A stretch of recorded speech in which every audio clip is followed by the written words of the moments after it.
Welcome, I'm Droniak, and this is my review of Valdis Story, Abyssal City. I backed this game on Kickstarter a few years ago and finally got around to playing it. It's seen quite a few big updates since release, including new characters, items and areas. So in a sense, this is a video review of the most complete and up-to-date version of the game as of 2015. Valdis Story is a side-scrolling action platformer in the metroidvania style of platformers. You play as one of 4 characters as you explore a holy city that sank beneath the waves after a battle between gods. And as in any good platformer, you do this exploring by jumping all over the place and battling enemies at almost every corner. The platforming feels tight and there are loads of challenging segments, although most of those are fortunately reserved for bonus objectives like hidden items, upgrades, characters and even boss encounters. As you progress through the game, you slowly unlock more abilities that can be used to reach previously inaccessible areas, or to make previously near impossible challenges easy to complete. None of this is particularly groundbreaking, but it's extremely well executed, and the way each character progresses in their ability to navigate the terrain feels natural and fitting. Interestingly, those progression paths aren't exactly identical, as different characters start in different locations and with completely different abilities and items at the very start. The combat is similarly well executed, with very responsive controls and crisp animations. Abilities and moves are easy to read, and in most situations there are counters to everything that you encounter. The combat moves are basic, but can be customized and combined into very powerful attacks. Different weapons offer entirely different playstyles for the exact same character. And similarly, you can alter your attributes and item builds to further enhance these different playstyles within the bounds of one character.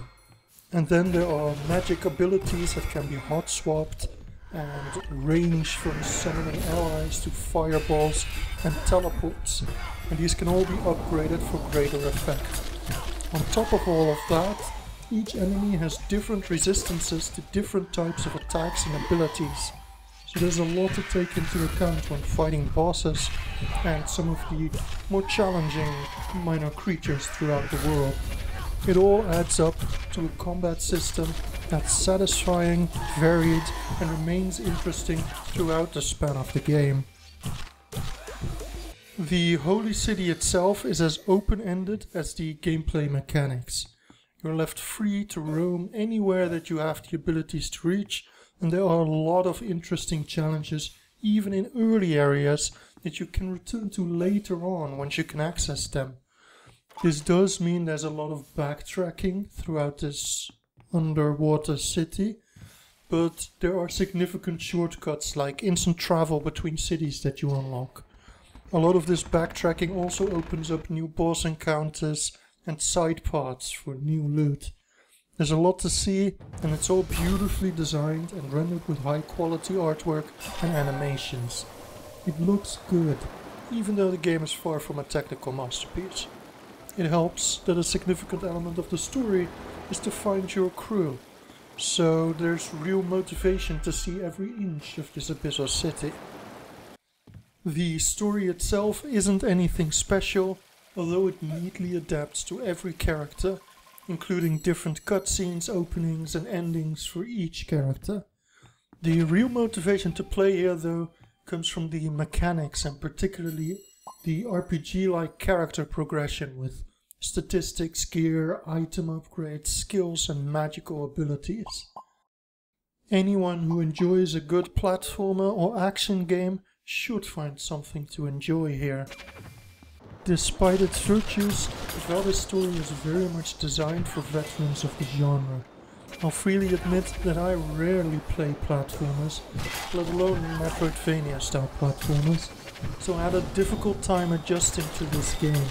I ended up playing at normal difficulty, which is the lowest difficulty setting of 4, and even that difficulty setting had significant spikes, especially in some of the boss battles. It doesn't help that a lot of the mechanics and important facts aren't explained very clearly, but need to be inferred from experience or browsing forums. Some bosses can only be beaten if you have certain missable abilities unlocked, like double jumping. Some other bosses even require you to have specific items geared towards boosting your damage against them. These are the exceptions rather than the rule, but unfortunately the final boss is also one of them. Another important thing to note about the difficulty settings of Valdis Story is that they only seem to affect combat and not the platforming segments. Now, I didn't have too much difficulty with those, but I can imagine some people who aren't as swift on their keyboard or gamepad might have issues with some of the required platforming segments and a fair few of the optional ones, and there's really no way that you can have an easier time with them. The sheer freeform nature of Valdis Story also amplifies its inherent difficulty for newcomers. Being able to choose your attributes, skills and items is awesome for replayability, which this game has in spades, but it also means you can utterly ruin your character's chances in combat. The game does offer some basic guidelines at character selection. For example, Wyatt is a strength/agility character, so for the optimal play experience you just put all your points in strength and smash through everything. The other characters also all have clear focus stats that should make the entire experience more manageable. Doing otherwise makes for an interesting challenge, but not a good first playthrough. A good example of how the game's freeform design can hinder or mislead newcomers is my fight against the boss Gernot. The first time I encountered him, I spent nearly 2 hours trying to whittle him down, but I simply wasn't doing any damage.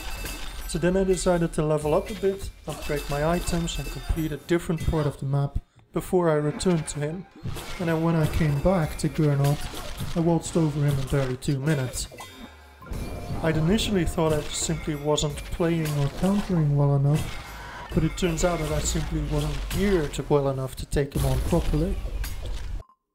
Valdis Story is very much a game where you can get stuck if you're not paying attention to all the little details. But it's also a game that lets you play in whatever way you want. The overarching story may not change greatly between characters and playthroughs, but with everything else being so open and the characters playing so differently, the amount of replayability this game has to offer is immense. As to those characters, there's Wyatt, the straightforward hack and slash character, there's Reyna, a defensively oriented caster, there's Valdin, the ranged damage dealer and summoner, and there's Gilda, an offensively oriented caster. All offer very different gameplay experiences right from the start, and they each have their own flavors of the overarching storyline, even if it doesn't really change all that much. Now it's time for some technical droning. Valdis Story is a 2-man effort funded through Kickstarter and developed using GameMaker. The end result is a game that's impressive in scope and art style, but a bit underdeveloped on the technical side of things. Visually, Valdis Story is nothing mind-blowing, but it's a charming game in its own right. The animations really steal the show, which is as it should be in a platformer of this type. The music is simply outstanding, and the game's sound effects are clear and crisp. It doesn't have any voiceovers, but that hardly matters, because most of the time you're probably gonna skip through the dialogue anyway. The options menu is where Valdis Story kind of drops the ball. Resolution options are limited to scaling the primary desktop resolution from half its size to twice the current resolution. Visual settings are limited to low and high, which mostly just changes the frame rate lock from 30 to 60 FPS, and there are no options to change your gamepad sensitivity, which meant I was playing with a far too sensitive gamepad, because mine is currently set up for 3D action games in the driver settings. While these are all flaws, the only one that truly bothered me among these was the framerate lock. I'd have loved to see 90 FPS and 120 FPS options. A platforming game of this type is all about responsiveness, so those kinds of higher framerate settings would have made for an even better gameplay experience. And thus, we come to my recommendation for Valdis Story Abyssal City. After overcoming my initial difficulties with the game's difficulty level, I had a great time with Valdis Story Abyssal City. The balance between platforming and combat seems spot on to me, and it's designed from the ground up to be a game that you keep coming back to. If you're a hardcore fan of the genre, you really should already own this game.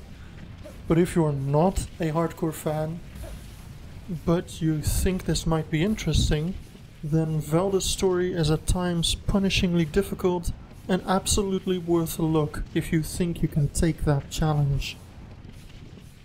Valdis Story Abyssal City is a game I would absolutely recommend to anyone who can take a bit of a challenge. This was my review of Valdis Story Abyssal City. I hope you found it helpful, and if you did, then please like this video, favorite it, or subscribe to my channel. For now, I've been Droniak, and I'll see you in the next video.